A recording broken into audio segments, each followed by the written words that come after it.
you.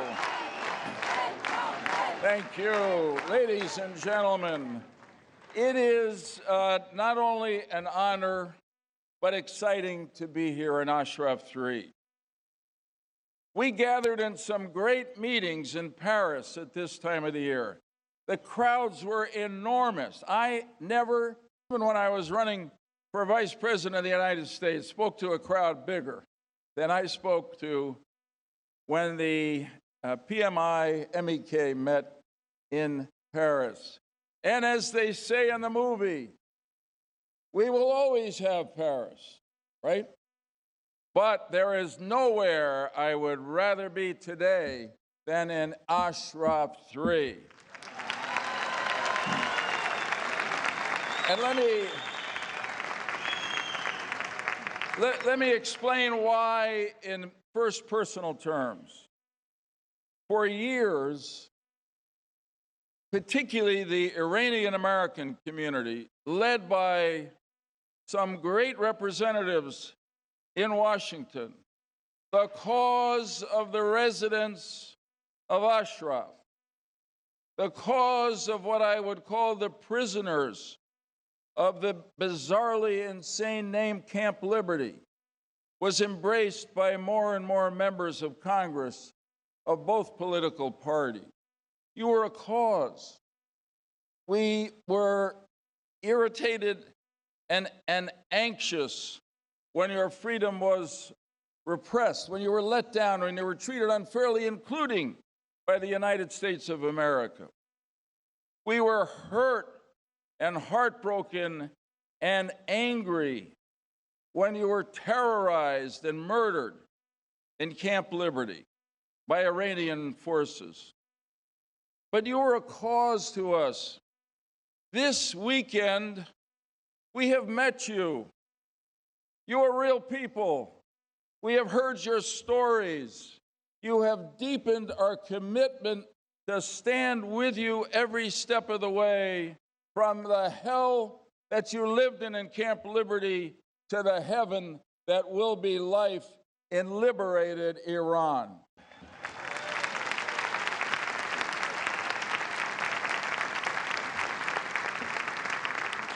Well, it's hard not to believe on a weekend like this, at a gathering like this, with so many leaders from around the world who are saying to you, not just that Iran is ready for a new day and dawn of freedom, not just that you are ready for a new day of dawn and freedom in Iran, but for all of us around the world, we are ready to stand with you in the fight for freedom.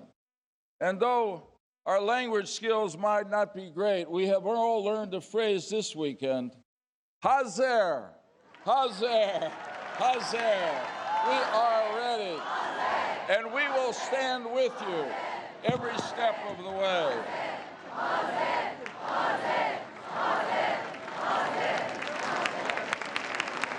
Hazer, Hazer. Now, why do I say a new day is dawning? It's not there yet, but we're getting close to a new day of freedom in Iran. It's because of a confluence of forces that have come together. And the first is represented by the liberation of Ashrafis and the miraculous building of this community here in Albania. Now, this great movement, you suffered, you refused to yield, you refused to give in.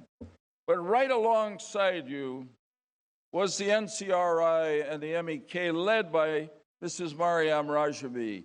They would not leave you behind. It might have been easy, but in standing with you and fighting for your freedom, they told the rest of the world a lot about themselves. And you told us a lot about this movement. And now that you are here, the NCRI and the MEK can focus with full attention and energy on the ground, on the battlefield for freedom in Iran. Resistance groups are growing every day as the regime is weakening every day. There was a while after the Iran nuclear agreement was signed in 2015, in spite of the fight that many of us made against it, because it was a bad agreement for the Iranian people, for the United States, for the world, for all the reasons that have been said. I thought that a new day could only dawn from the ground up in Iran. And of course that's necessary, but now something new and different has happened. And what I'm about to say, I'm saying as a Democrat. And I'm saying it's somebody who didn't vote for Donald Trump in 2016. And it's why I hope you believe I'm saying it with all the more sincerity. President Trump has been heroic and historic in taking the actions he has to break the Iran nuclear agreement, to impose sanctions on the Iranian government. We have gone from the specious, the baseless charges of terrorism against the MEK, NCRA, now to where they truly belong. Today, it's the IRCG that is clearly known and designated as a terrorist organization, and that's what it is. So now we have a coming together of forces for freedom.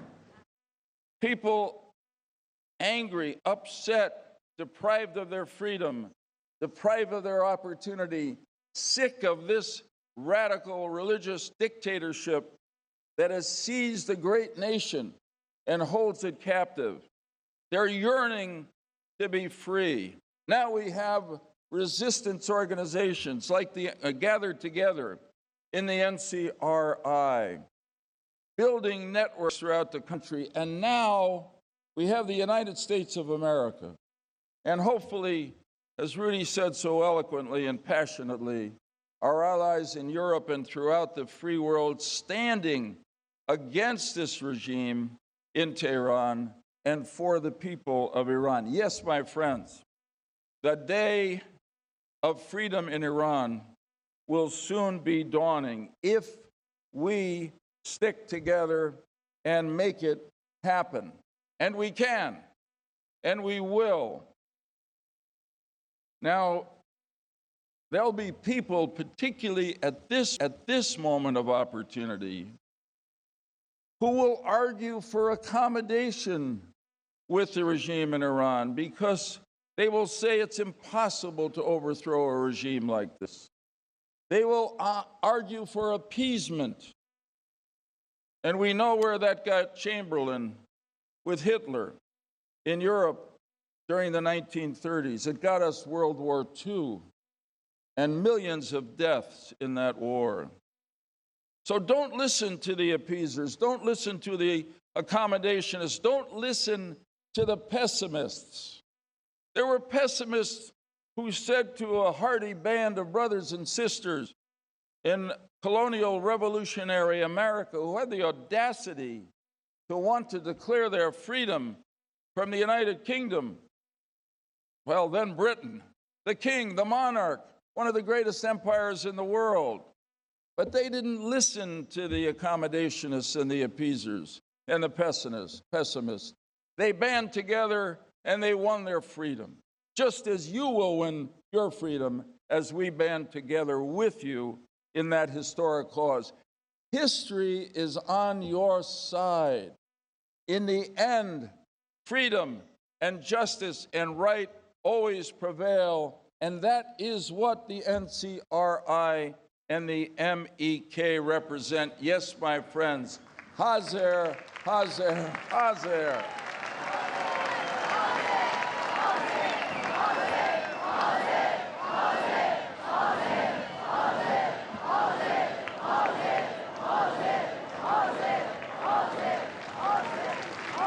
Now, there's someone you and I both know, if he were still alive, would be here today.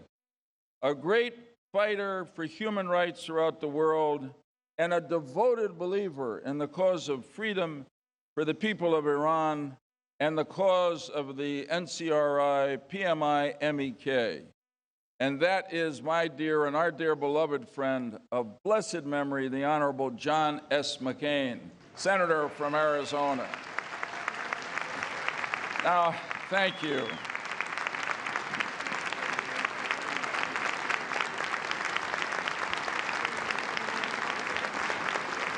Thank you. God bless his soul. You know, I'm spiritual enough to believe that he heard that up there. And thanks you. John could not be here, of course, today. He left us last August. But he was in Eshref 3 in April of 2017. And I want to bring back to you the words he said. He would be so astounded and impressed by what has become of Eshref 3 today. And here's what John said on that day to people who were here. You have stood up and fought and sacrificed for freedom, for the right to determine your own future, for the rights that are given by God. I thank you for being an example to the whole world that those who are willing to fight and sacrifice for freedom always will achieve it. End of quote from John McCain. I'm proud to bring his words to you because they are true. The battle to liberate Iran from the radical religious dictators who control it today is a battle that not only has great significance for the people of Iran, but for the cause of freedom throughout the world. And if I may go one step further and add this word about what a new Iran will mean to the world.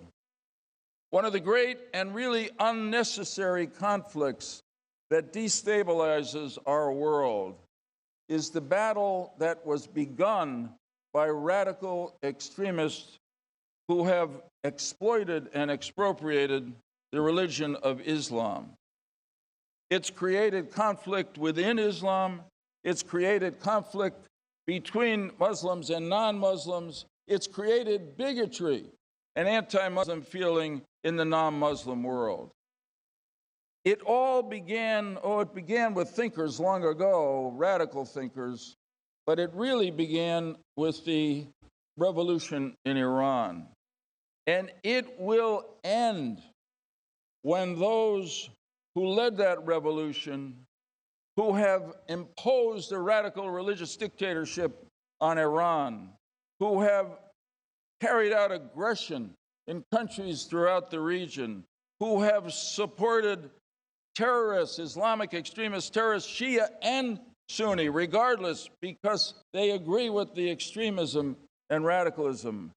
The day when the unnecessary conflict between Islam and the rest of the world ends is the day that the radical religious dictatorship in Iran falls. And that is the larger cause for which you all are fighting every day. And it is not just that you represent an alternative to the ayatollahs, the mullahs in Iran today. You represent the right alternative. And it begins as every movement must. A movement doesn't happen automatically. A movement needs a strong, principled,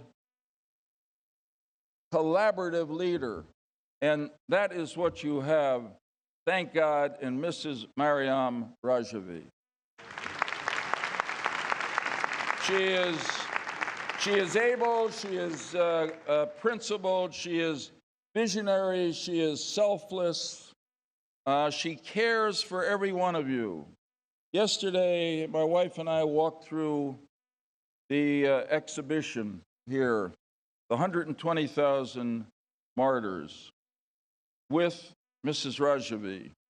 And she looked at those, it was really like walking through a Holocaust museum. And she looked at every one of the faces there as if they were members of her family. That is the way she feels about every one of you, and about every citizen of Iran. You are blessed to have such a leader, and it makes it that much easier for my friends from the United States and around the world to stand with you, as we will until victory is secured. Looking at this movement's history, it's remarkable that you fought both the Shah's dictatorship and then have stood against the mullahs as well, because your North Star is freedom, is human rights. اشرف 3 is the best testament to this fact, to the fact that this movement presents a viable alternative to the regime. So let me once more say in conclusion to others in the world who would preach appeasement, who would disillusion themselves, who would allow themselves to be entrapped in foolish, wasteful discussions with the mullahs, it's time to stand firm against the regime. It's time to stand with the people of Iran. It's time to stand for the people's freedom. It's time to bring a government to Iran that will reject claims of leadership based on heredity or religion.